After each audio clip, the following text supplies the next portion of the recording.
Is it bad to have a lot of credit cards? Let's talk about that. There's a liberating experience to get a brand new credit card in your wallet. There's a very specific amount to get good credit, and I can tell you that first 40 to 50 days is so important that you use your credit cards right. So get a pen and paper. Let's begin.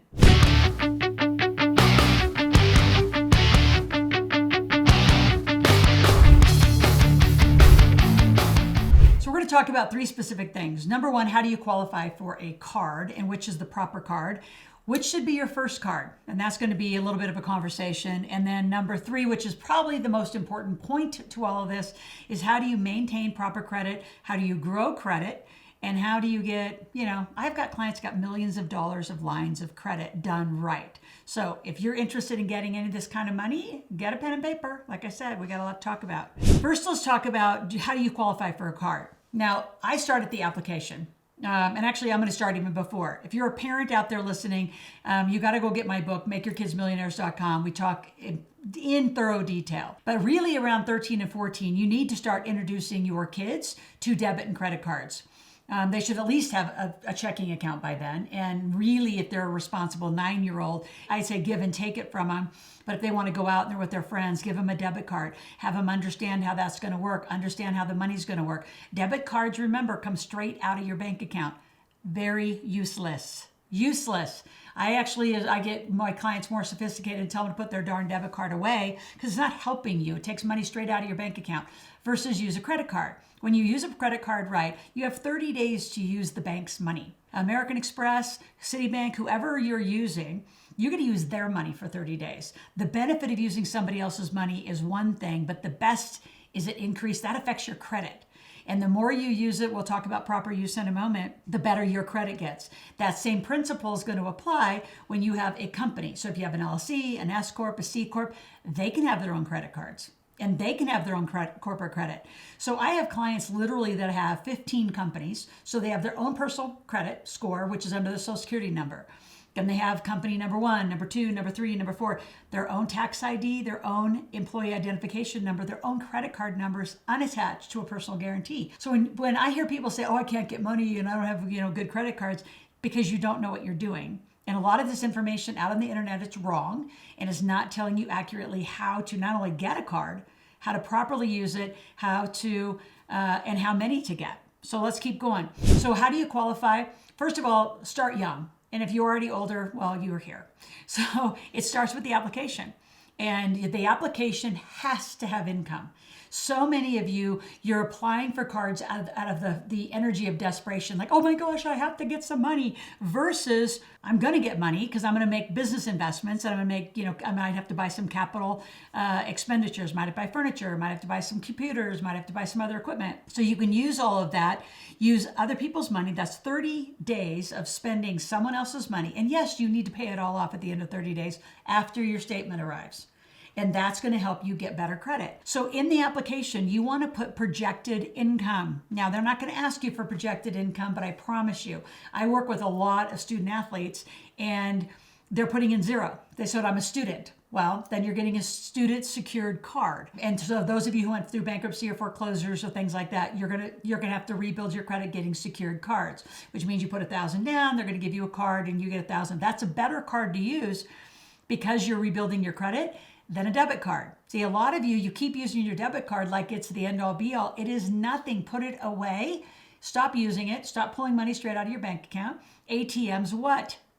I mean, talk about a great investment for the people who actually fund them. The rest of you, you're paying ridiculous rates. And women, you tend to take $40, $20 or $40 out, but you pay $3.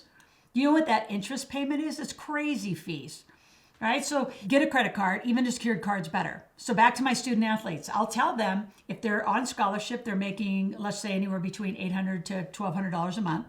And then they have NIDLs, which is name, image, and likeness. So most of my, guys I'm working with are getting something from a glass company, a sportswear company, bar stools taking on a lot of these athletes, Subway, whatever. That money needs to go into a company though, not to your individual benefit. But then that company gets its own credit. So in the application, you're going to put your projected revenue. and have it be 18,000, 24,000. I have clients that actually have an amazing business plan and they are going to make 120 to 140,000 this year. So you're going to put that into the application, especially right now. Capital One seems to be the one giving the best range of credit.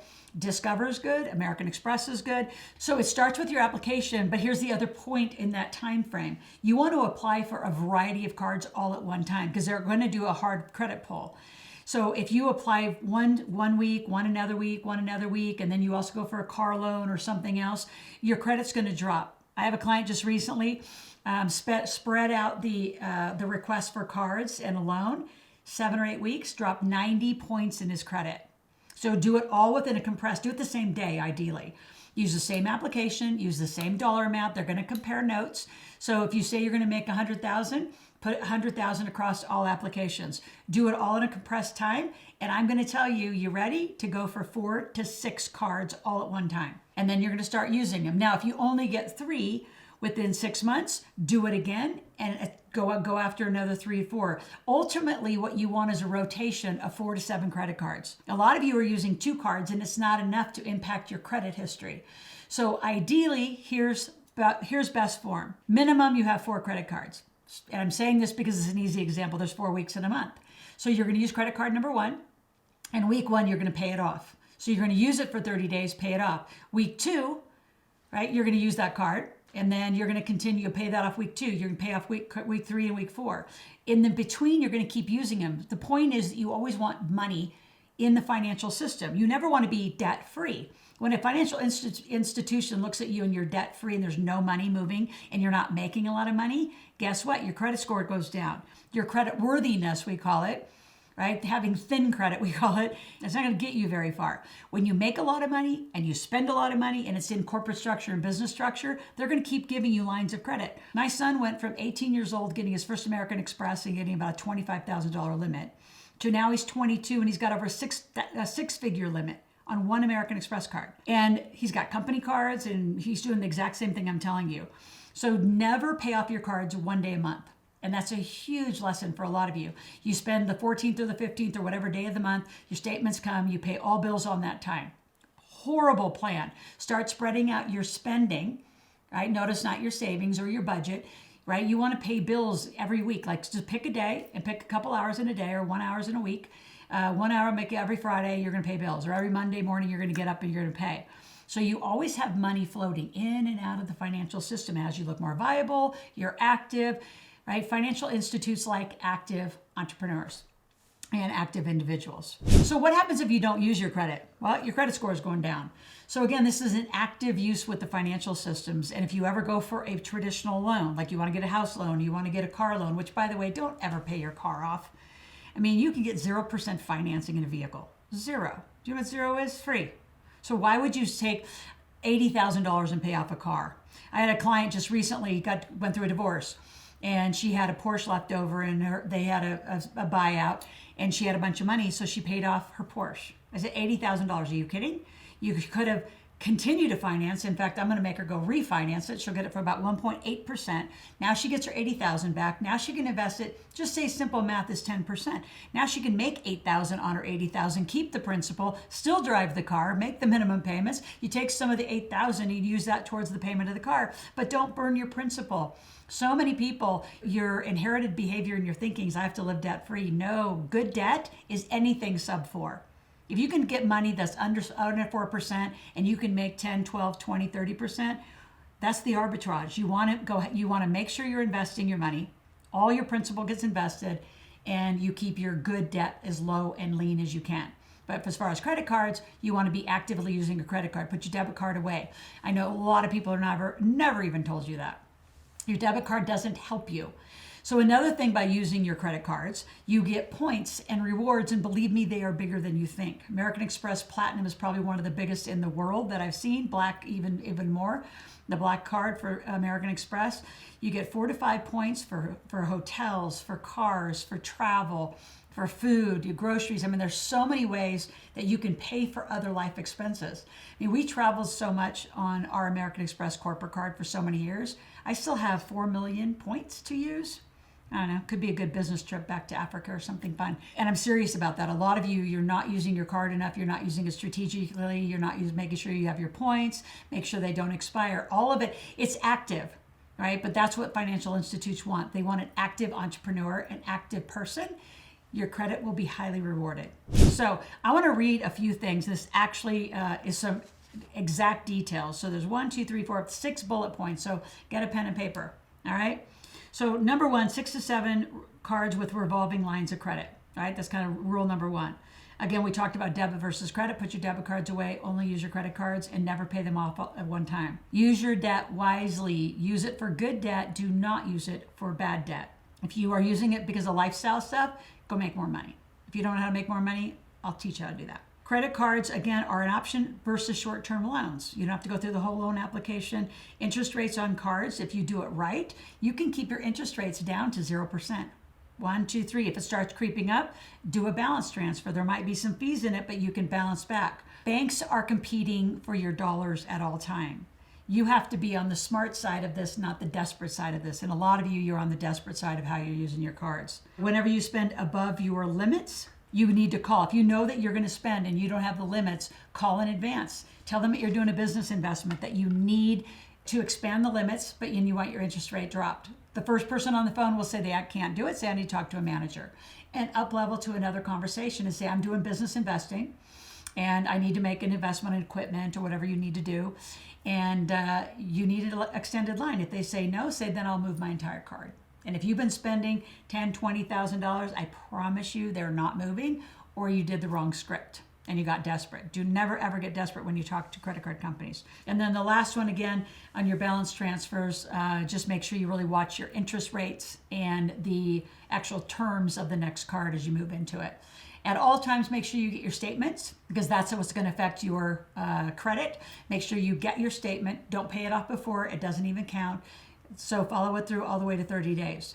I wanted to go back to how I handle this with my kids. But before I do that, I want you to subscribe to our channel. If you're enjoying this, go up to the search bar and see what other content that you're interested in learning. If it's not there, go to the comments and put in the comments, what do you want me to talk about? I'm going to be here 5 days a week. You're going to be here with me, so hit the notification button, and we're going to wake up together. I'm going to wake up to a video, 10 to 12 minutes of me teaching you something financially literate for you and your family. So the last thing I want to tell you is little techniques that I use for our kids. So until they're 18, they legally can't get a card. But the last thing you want to be is that parent who hands your kid a credit card and off to school or away they go from your household and no training. So around 13 or 14, I gave both my kids a credit card and then they're accountable for it. So we get the statement. They have to keep the receipts old school, either on their phone or they have to have them, and they have to match them up. And if we didn't agree to the spend, it comes out of their monthly amount of money that they make. So they have to start reconciling. So they have to learn to do this early, 13, 14. This is all high school stuff. So when they're off to college, it's not like a freak out. It's, oh my gosh. And then with kids, when they do go to college, here's what I did exactly with my son.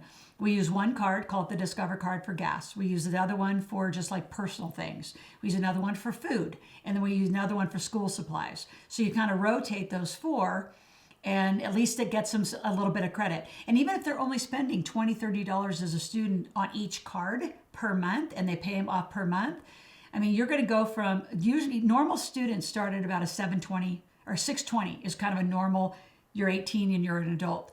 So you have 200 points to grow up to an 820. So just using that one technique of just assigning a card, it keeps it super easy. So if you as a parent want to know how much food do they spend, my son's a football player. I was shocked. He was spending $700 extra a month, but he is a starting center and he needed to gain 50 pounds.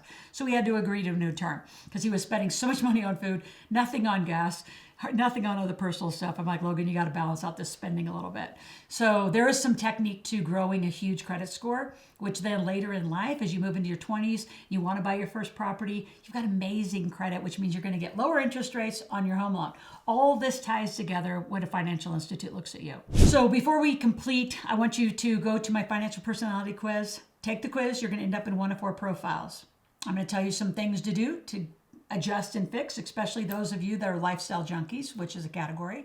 This video that I just shot is going to help you with that. And then after you fill out that profile, I'm going to send you an application to talk to one of our senior team members, and let's see what we can do to help you out in coaching, mentoring you. I'm also with this going to throw in 2 tickets to my Millionaire Intensive and Marketplace. The reason I want to do that is those of you who are lifestyle people, you just need to make more money. Don't live within your means, just grow your means. But you got to make more money to have the life you want. So I'm going to give you 2 tickets for that, and we're going to talk tomorrow.